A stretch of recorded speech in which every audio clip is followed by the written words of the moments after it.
ये बात है गालबन 1982 की। मई जून के दिन थे। हमारी साल भर की गंदम इन्हीं दिनों में आ जाया करती थी। सुबह सुबह जब एक पुरसूज आवाज़ से मेरी आंख खुली, देखा तो शीदा मुसल्लन पिछले साल वाली गंदम को धूप लगवाने के लिए सेहन खाली करते हुए चारपाइयाँ उठाने के दौरान अपनी दर्द भरी डूबी आवाज़ में नात पढ़ रही थी। कमली वाले मोहम्मद तो सदके मैं जाऊँ, जिन्हें आके गरीबां दी बाँ फाड़ ली। इस आवाज़ ने एक अजीब सा माँ बांध दिया था।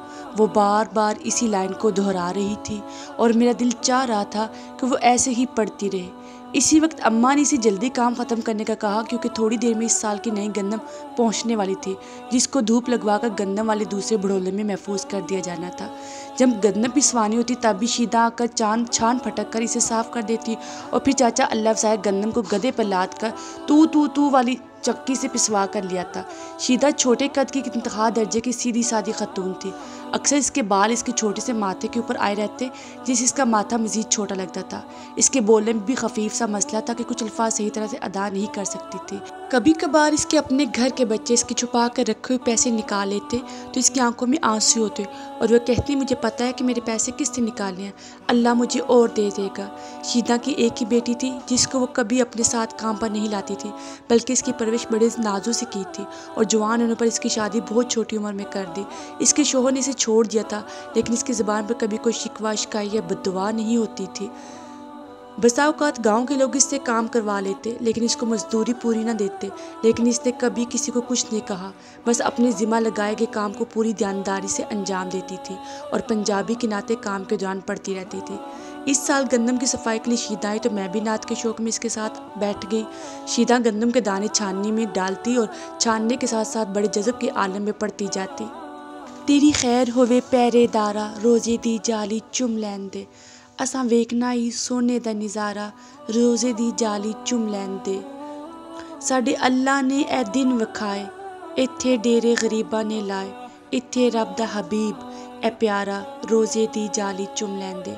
तेरी खैर होवे पहरेदारा, रोजे दी जाली चुम लैन दे। इसकी आवाज़ में एक अलग ही तड़प, दर्द और कशिश थी, जिसको सुनकर दिल की कैफियत अजीब हो जाती कि जैसे कोई बात किसी के दिल से निकले और जाकर दिल पर असर करे। मैं शदीद गर्मी में घर वालों के मना करने के बावजूद इसकी नाते सुनते हुए सारा वक्त इसके साथ रही। जब शीदा काम ख़त्म करके जाने लगी तो अम्मा ने कुछ गंदम और थोड़ी सी रेज़गारी इसको उजरत के तौर पर दी। गंदम जिसने ले ली और पैसों के लिए इसने कहा, पीरनी ये पैसे अभी अपने पास रखें, मैं अपनी हज के लिए पैसे जोड़ रही हूँ, बाद में आकर ले जाऊँगी। गांव में अम्मा को ताज़ीमन लोग पीरनी कहते थे। मुझे इसकी बात सुनकर हैरत भी हुई और हंसी भी आई कि इस रेज़गाड़ी से हज का प्रोग्राम बना रही है। यही दिनों में मेरे फूफीजाद भाई, जो कि स्क्वाड्रन लीडर थे, की डिप्यूटेशन आ गई और वो सऊदीया जा रहे थे। इस वक्त इनके तीनों बच्चे अभी छोटे ही थे और इन्हें अपने साथ किसी मुलाजमा की ज़रूरत थी। इधर उधर सबसे कह रखा था कि कोई मुनासिब औरत नज़र में हो हमें बताएं। कुछ दिनों के बाद सुना कि शीदा का पासपोर्ट और ज़रूरी कागजात तैयार हो रहे हैं और इसने जाना है भाई अनवर के साथ। हम सब हैरत ज़दा थे कि पाकिस्तान से बाहर जाना और एक ऐसी औरत को साथ लेकर जा रहे हैं जिसको अपना नाम तक पढ़ना नहीं आता। इन दिनों ऐसा इत्तेफाक हुआ कि आप भी सईदा भाई अनवर की बेगम किसी फोतगी पर गाँव आई तो लोगों ने इनसे पूछा, आप इस शीदा को क्यों साथ लेकर जा रही हैं? किसी और अक्लमंद और समझदार खतून को साथ लेकर जाएँ जो वहाँ आपके बच्चों और घर को अच्छे तरीके से संभाल सके। मैं भी इनके मज़ीद करीब होगी ताकि इनका जवाब सुन सकूँ। आप इस शीदा ने कहा, नहीं, मुझे सीधी सादी औरत ही चाहिए और शीदा बिल्कुल वैसी ही जैसी मुझे चाहिए। अल्लाह ने शीदा के दिल की आवाज़ सुन ली थी। इसका बुलावा आप सल्लल्लाहु अलैहि वसल्लम के दरबार में हो चुका था। वो भी बड़े नसीबों वाले होते हैं जिनकी अल्लाह सुन लेता है, और वो भी बड़े नसीबों वाले होते हैं जिन्हें अल्लाह किसी का वसीला बना देता है। अल्लाह ने भाई अनवर और शीदा आपी को वसीला बना दिया था, तो अब वो कैसे किसी और का इंतखाब कर सकते थे। जल्दी कागजी कार्रवाई मुकम्मल हो गई और शीदा सऊदीया पहुँच गई, जिसकी हज की ख्वाहिश पर लोग हंस पड़ते थे, जिसकी नाते सुनकर इस पर तरस आता था और आंखों में आंसू आ जाते थे। गरीब बेआसरा अल्लाह के प्यारे हबीब मोहम्मद सल्लल्लाहु अलैहि वसल्लम के मुल्क में पहुँच गई थी, न कहीं से दूर है मंजिलें, न कोई करीब की बात है। ये बड़े करम के हैं फ़ैसले, ये बड़े नसीब की बात है।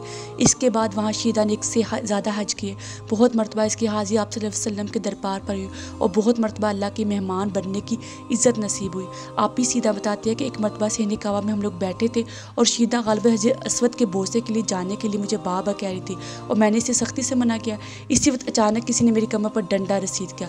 मैंने देखा तो एक ड्यूटी पर मौजूद सिपाही खड़ा मुझे गुस्से से घूर रहा था और फिर इसने शीदा को इशारे से उठाया और इसे अपनी निगरानी में हजर असवद पर ले गया और इसे इशारे से समझाया अब जितनी मरतबा बोसे लो।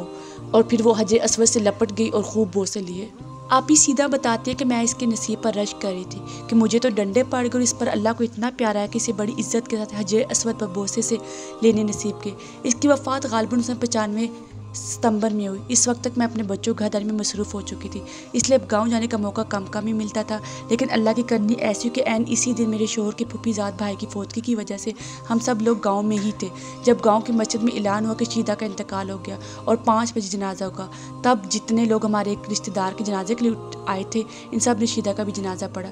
मुझे याद है वो वाइल सितंबर के ख़ास गर्म दिन था। जो ही इसका जनाजा उठाया गया, एक बादल का टुकड़ा अचानक आया, उसकी मैयत के ऊपर छाँव कर दी। ये बादल का टुकड़ा इसके ऊपर इस वक्त तक साया फिक्र रहा जब तक कि इसकी मैयत को कब्रिस्तान में ले जाकर नहीं रख दिया गया। जो ही चारपाई को रखा गया, वो बादल का टुकड़ा बरसना शुरू हो गया। तब तक हल्की हल्की बारिश बरसती जब तक शीदा को कब्र में उतार नहीं दिया गया। मेरी दुआ है कि वो जन्नत की खिड़की से मुस्कुरा कर हमें देख रही हो कि हम इतने अरसे के बाद इसे इस तरह याद कर रहे हैं। दुनिया तो हमें हमारे ज़ाहिर से जानती है और हमारा अल्लाह हमारी नीयत से जानता है। और जो दिल की आवाज़ से इस दर पर हाजिरी की दुआएं मांगती हो, इनके बुलावे आ जाते हैं और जब बुलावे हो जाए तो वसीले भी बन जाते हैं। अल्लाह पाक हम सब की मकबूल हज और बार बार मकबूल हाजिरों के वसीले बना दे, आमीन। इस तरह के सच्चे वाक़यात जानने के लिए सब्सक्राइब करें। ज़िंदगी बदलें। जज़ाकल्लाह।